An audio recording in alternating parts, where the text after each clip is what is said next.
প্রথমে ছোড়া আর তারপর মিড ডে মিলের মেনু থেকে ছাঁটাই, শিরোনামে ডিম। ডিম পাবে না, কোনো অসুবিধা নেই, অন্যরকম সবজি আছে যেগুলো পনির টনির এগুলো। নিরামিষ খাওয়ার সাথে সাথে একটু ডিম দিলে বাচ্চারা একটু আনন্দ পাবে। ডিম বাড়িতে তো হয়, রান্না হতে কি আছে।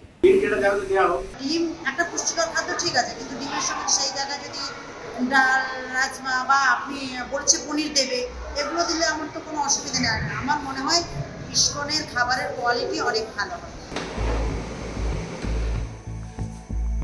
148 কোটির দেশে 5%-এরও বেশি মানুষ দারিদ্র্য সীমার নিচে। সেই ভারতে সন্তানদের পুষ্টির যোগান দিতেই 90-এর দশকে দেশ জুড়ে মিড ডে মিল প্রকল্পের শুরু। 1995 পিভি নরসিংহ রাওয়ের সরকার প্রাইমারি স্কুলে পড়ুয়া পিছু 100 গ্রাম খাদ্যশস্য দেওয়ার ব্যবস্থা করে। তারপর 2001 সালের সুপ্রিম কোর্টের ঐতিহাসিক রায় খাবারের অধিকারকে বাঁচার অধিকারের অংশ বলে ঘোষণা করে শীর্ষ আদালত নির্দেশ দেয় সব সরকারি এবং সরকারের অনুদান পাওয়া প্রাইমারি স্কুলে রান্না করা গরম খাবার দিতে হবে পড়ুয়াদের। কয়েক বছরের মধ্যেই মিড ডে মিল প্রকল্পে ঢুকিয়ে নেওয়া হয় 8ম শ্রেণী পর্যন্ত সব পড়ুয়াকে। পড়ুয়াদের পুষ্টি নিশ্চিত করতে বেঁধে দেওয়া হয় ক্যালোরি, প্রোটিনের মাত্রাও, আর সেই প্রোটিনের যোগান দিতে মেনুতে ডিম।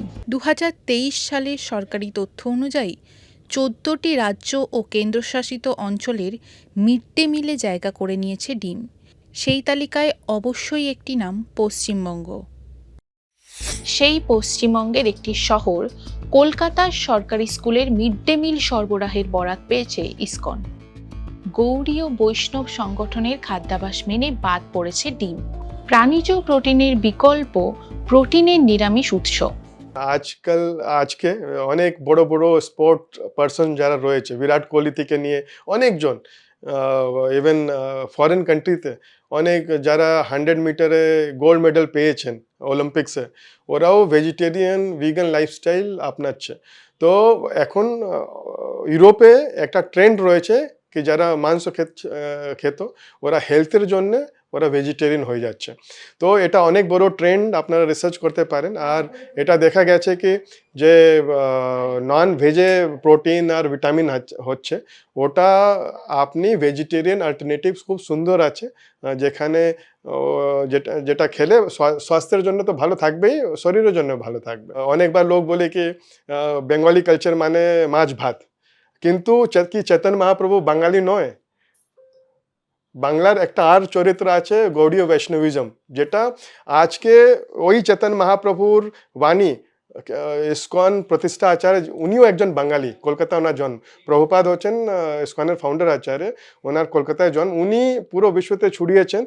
আর এই বাংলা কালচার, গৌড়িয়া কালচারকে আজ পুরো বিশ্বতে 8 কোটি মানুষ পালন করছে, যে এই ভেজিটেরিয়ান লাইফস্টাইল। কেন্দ্রীয় সরকারের নারী ও শিশু কল্যাণ দপ্তরের সাপ্লিমেন্টারি নিউট্রিশন প্রোগ্রাম অনুযায়ী 6 মাস থেকে 6 বছর বয়সী শিশুদের পাতে প্রতিদিন 12 থেকে 15 গ্রাম প্রোটিন প্রয়োজন। মিড ডে মিলের সেই মাত্রা ডিমের বিকল্প কি সেই চাহিদা মেটাতে পারে? প্রোটিনের বেঁধে দেওয়া সেই মাত্রা ডিমের বিকল্প কি মেটাতে পারে? ডিমকে আমরা বলি হচ্ছে একটা কমপ্লিট ব্যালেন্স নিউট্রিশন। যদি একটা গোটা 100 গ্রাম মতো ডিম দেখি, তাতে দেখব 13.3 গ্রাম মতো প্রোটিন রয়েছে। তো একটা গোটা সেদ্ধ ডিম হয়, সেখানে ওই মেরে কেটে 7 গ্রাম মতো প্রোটিন থাকে। এবং শুধুমাত্র সেই প্রোটিনটাই নয়, ডিমের মধ্যে তার যে বায়োলজিক্যাল ভ্যালু, অর্থাৎ জৈবিক মূল্য, অর্থাৎ ডিমটা খাবার পরে কতটা প্রোটিন আমাদের শরীর গ্রহণ করতে পারছে বা কাজ করতে পারছে, সেটা কিন্তু প্রায় 100% থাকে। শুধু তাই নয়, ডিমের সাদার মধ্যে খুব ভালো পরিমাণে অ্যালবুমিন থাকে, যে অ্যালবুমিনটাও আমাদের বিভিন্ন শরীর গঠনের ক্ষেত্রে কাজে লাগে।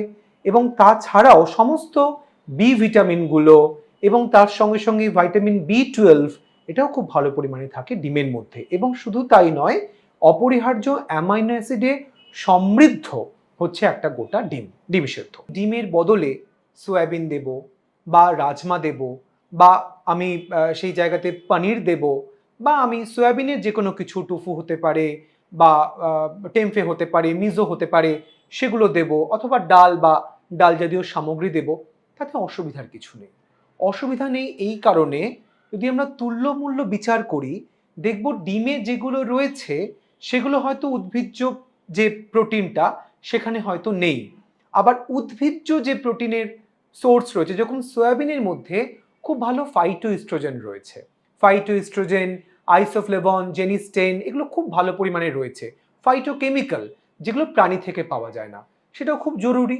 এবং তার সঙ্গে আমরা বলি প্রোটিন ডাইজেস্টিবিলিটি অ্যামাইনো অ্যাসিড স্কোর বা পিটিকাস ভ্যালু, সেই পিটিকাস ভ্যালুও কিন্তু সয়াবিনের মধ্যে খুব ভালো পরিমাণে রয়েছে।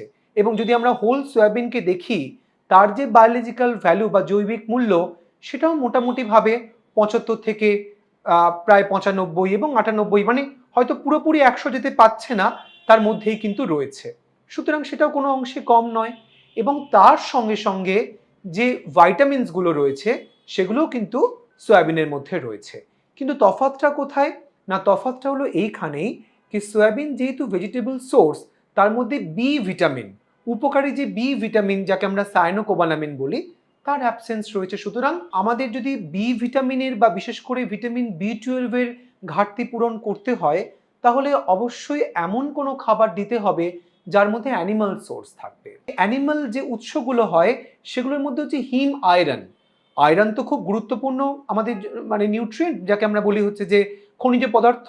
তো সেই আয়রনটা কিন্তু অ্যানিমাল থেকে বেশি ভালো আসে। তারপরে আপনার প্রশ্ন থাকবে তাহলে কি যারা ভেজ খাবার দাবার খায় তারা কি আয়রন পাবে না? একেবারেই নয়।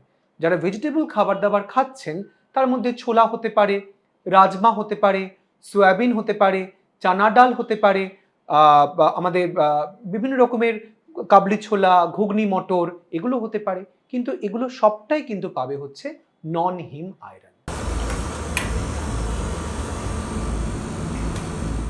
তবে বিতর্ক শুধু পুষ্টির দাঁড়িপাল্লা নিয়েই নয়, কলকাতার রসনার সঙ্গে জড়িয়ে রয়েছে আমিষ স্বাদ। তার থেকে কেন বঞ্চিত হবে পড়ুয়ারা, সেই প্রশ্নও তুলেছেন অনেকে।